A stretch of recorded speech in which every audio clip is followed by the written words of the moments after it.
It feels very strange to be living on this side of the last Beatles single, living in a time when a new Beatles single has yet to be released.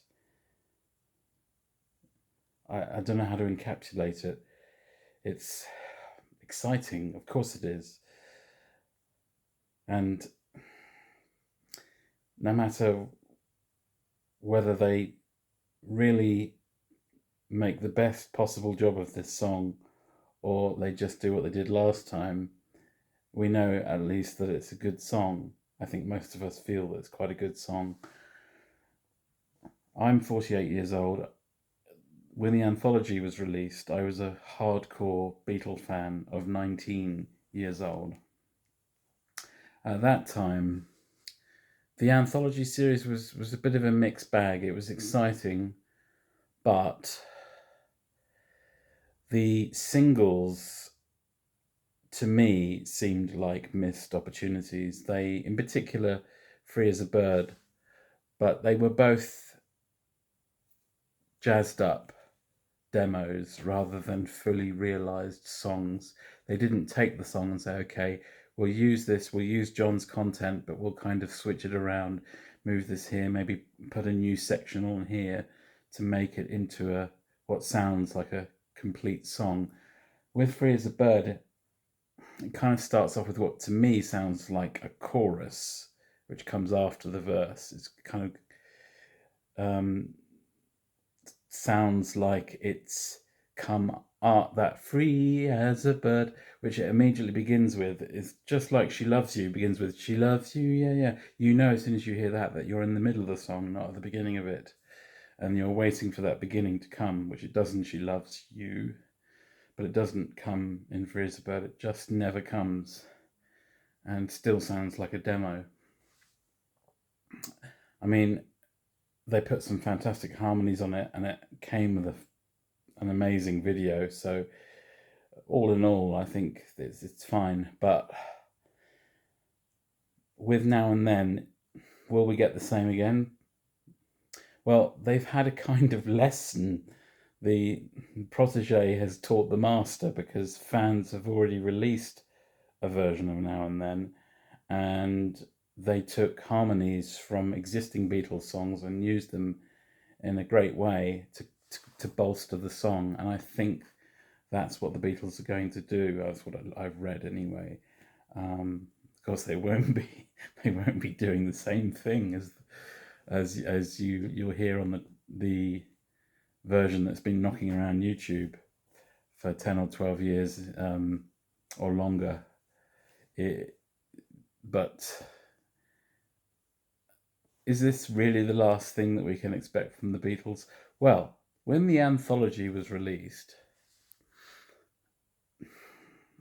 it was quite bizarre because there was some great stuff, particularly on volume 2. I think that was the highlight of this series. Stuff like the first take of I'm Down, studio chatter, which, in the 90s, unless you'd heard bootlegs, you'd never heard before, and the completely fresh songs like If You've Got Trouble and That Means a Lot, which to my mind are better than the tracks that replace them, which are Act Naturally and Dizzy Miss Lizzie. I really prefer the Lennon and McCartney pen tracks. So there was some great stuff on Anthology, but there was just a lot of filler. I mean, you had stuff like the stripped down version of Lady Madonna, which didn't really add any value, and there were too many versions of Fall on the Hill, and there was a lot of stuff on there which was just padding, and you just thought, well, okay, they've picked the best stuff, maybe, but they hadn't picked the best stuff.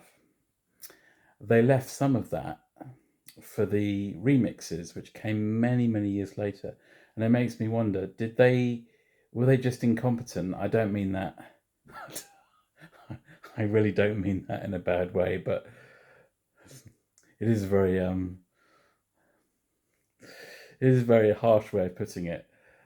Or did they actually? Was it a deliberate strategy to kind of eke out the Beatles as a commercial entity? Just making sure that I'm recording this. Yes, I am. By not giving us all the best stuff.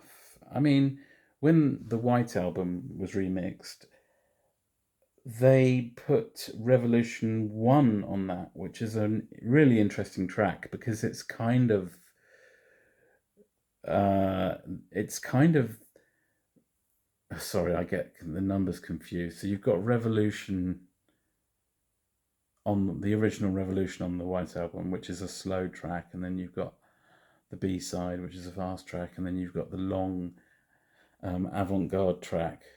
But the one that they put on the remix in the outtake section, that's really interesting because it's a kind of a mixture of the slow version and the avant-garde version, isn't it? And all in one. And if they had just, I think if they had just, because I never liked the slow version, and if they had just sort of put that with the avant-garde, I don't know, I think that would have been better in some ways. Um, but I mean, originally, but you also had Helter Skelter Take 17. Other stuff, I'm sure I can't remember all off the top of my head, but it was obvious from the outtakes on these albums they were remixing that they were finding stuff that should have been on the anthologies. And then, of course, there's still stuff that's missing, like Shirley's Wild Accordion. That is one of my absolute favorite.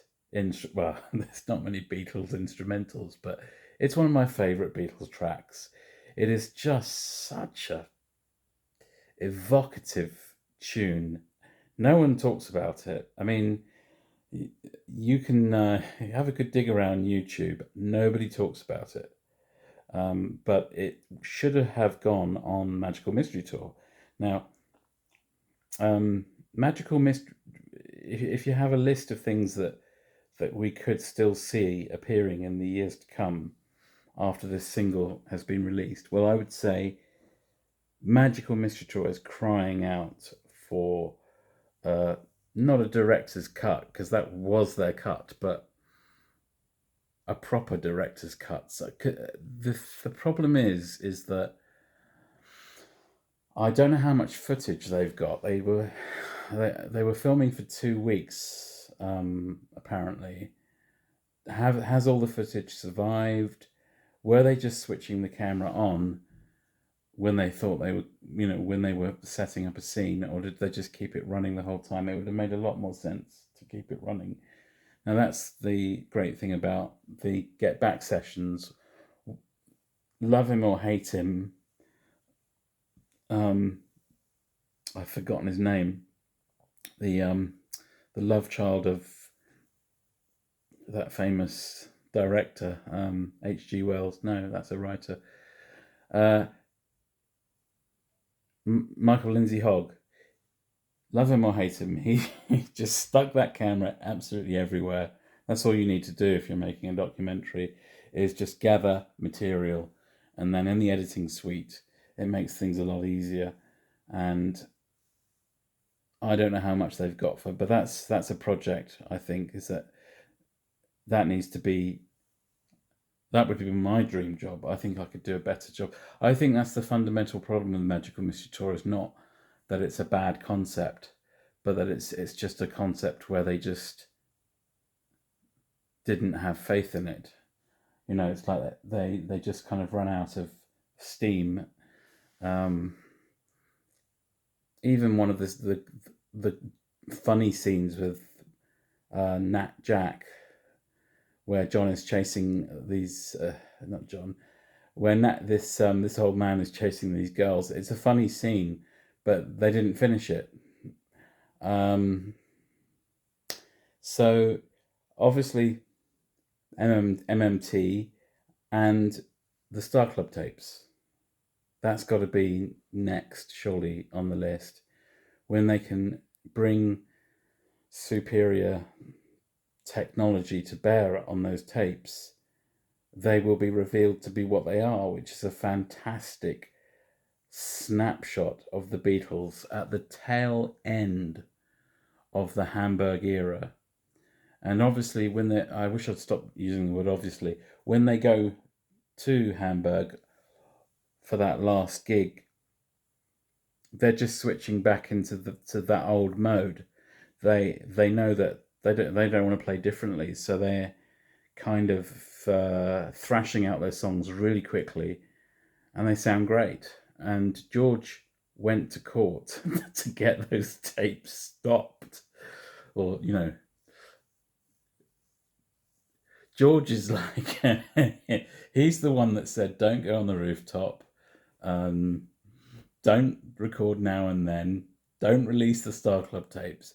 But it turns out that every time he said no, it always turned out for the good. Like, he said no to going out to Africa to do the Get Back, and he just kept on saying no to all these ideas, and so they were left with the rooftop at the end, which he grudgingly accepted, and it turned out to be a genius idea.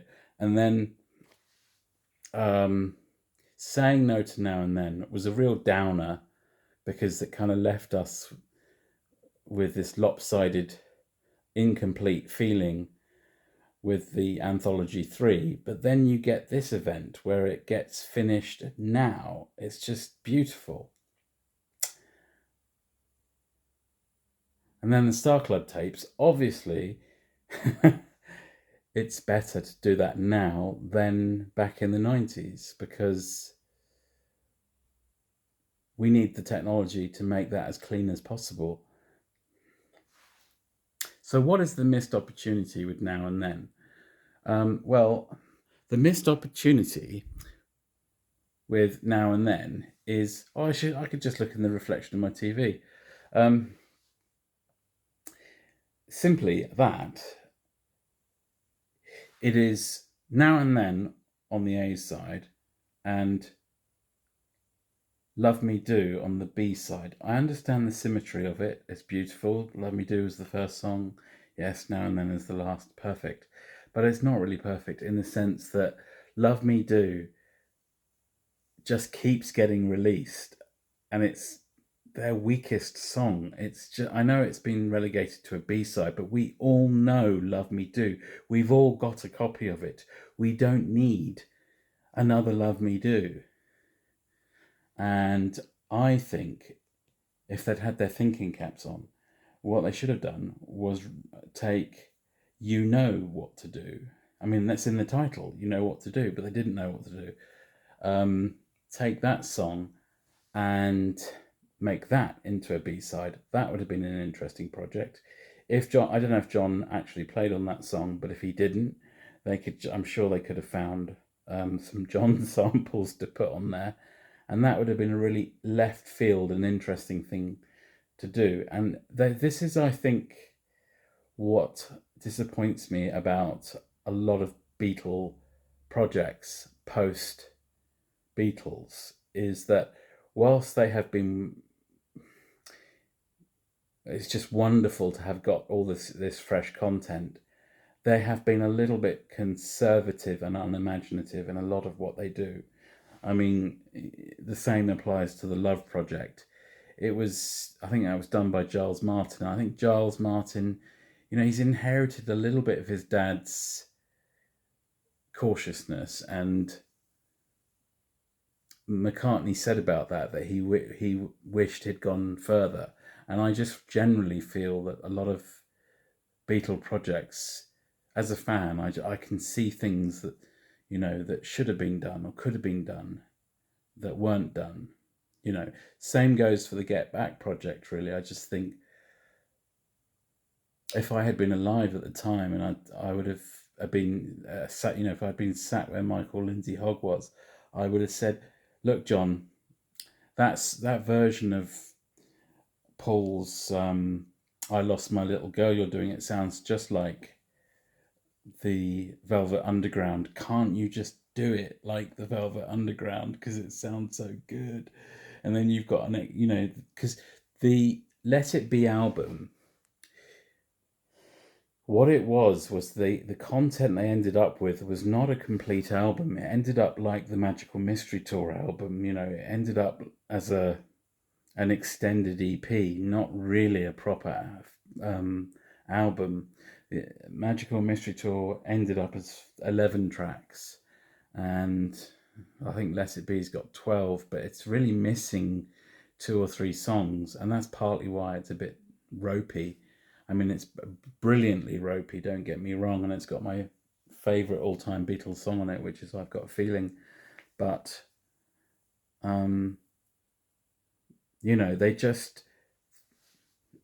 that's just Alan Klein I think it was Alan Klein's idea, making the most of what they've got, of what he he was left with, because he became manager of an imploded band, and on that project you had, if they had just woken up, they had a bunch of songs just sitting there that they could have done properly. They could have done a live version of Across the Universe, and they were working on one, and it sounded good, but they canned it. Like, I know that a version ended up on the Let It Be album, but that's really just a rehash of the one they gave to the World Wildlife Fund. And they could have done a couple of their really early ones, Too Bad About Sorrows, and just for fun. It's not bad, it's really not bad. It's no worse than One After 909. One After 909 is a good rocker, but it's not, there's not much of a tune there, I don't think. So I think, yeah, if you're going to get back to your roots, they could have made more of that. This is the weird thing about the Beatles. It is a trend going that sort of runs through a lot of what they did. They would come up with an idea, but they would never really fully commit to it. So you've got Sergeant Pepper. They came up with this concept of a band within a band, and they just sort of kind of give up on it. It starts off, okay, we're Sergeant Pepper, and then it has a reprise, but they don't really follow it up. And on Abbey Road, which is please don't get me wrong, it's a pretty much flawless album. It's their best album in my view, but it's the same thing where they come up with this idea, or George Martin does, of recitative, where you have these themes that appear more than once, which you get in classical music a lot. So You Never Give Me Your Money, it reappears in Golden Slumbers, I think, was it? Anyway, they just did that on side 2. I don't know if it would have turned out well if they'd tried it on the whole record. Maybe it wouldn't have, but this, sometimes I think you could see it in Magical Mystery Tour. You can see it with whatever I was talking about that I've since forgotten. You can see sometimes that they could have gone further with a bit more self-confidence. Yeah, that's right. And Get Back, they had enough material there, new material plus some interesting old material. They could have even done Hello Little Girl, or Love of the Loved, or what. They trashed a few good songs in the early days. Woman, World Without Love. I'm not saying those songs really, because those were released, but they had so many options, and they could have even done some interesting covers like Three Cool Cats or Best Me Mucho. But by that time, they just sort of were losing the will to live as a band, and